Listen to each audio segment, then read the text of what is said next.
சிவானந்த பரமஹம்சரால் திருடன் என அழைக்கப்பட்ட சித்தர் சித்த வித்யார்த்தி மகான் குருபரானந்தம் சாமிகள். ஸ்ரீ மகா குருபரானந்த சாமிகள் 1902ஆம் ஆண்டு புரட்டாசி மாதம் பிறந்தவர். பெற்றோர் குருசாமி என்னும் பெயரை சூட்டி வளர்த்து வந்தனர். சாமிகளுக்கு சொந்த ஊர் இந்த கொளத்தூர் கிராமம் அல்ல.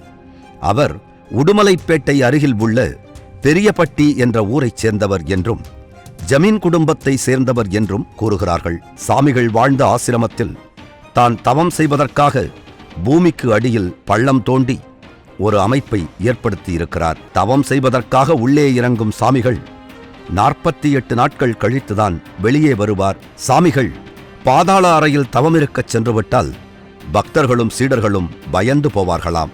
சிவானந்த பரமஹம்சரிடம் சித்த வித்தையை கற்றுக்கொண்டு விட்டு ஊர் திரும்பிய குருபரானந்த சாமிகள் கற்ற வித்தையை தனி நூலாக எழுதினார். பின்னர் தன்னை தேடி வந்த அன்பர்களுக்கு அந்த வித்தையை கற்றுக் கொடுக்கத் தொடங்கினார்.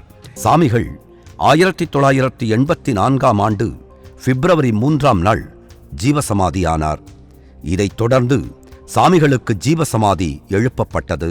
பரிபூரணமடைந்த ஸ்ரீ மகா குருபரானந்த சுவாமிகளுக்கு குளத்தூர் மக்கள் பேரின்ப தபோவனமும் சமாதி பீடமும், பீடத்தின் மீது சுவாமிகளின் பஞ்சலோக உருவச் சிலையையும் பிரதிஷ்டை செய்து வணங்கி வருகின்றனர்.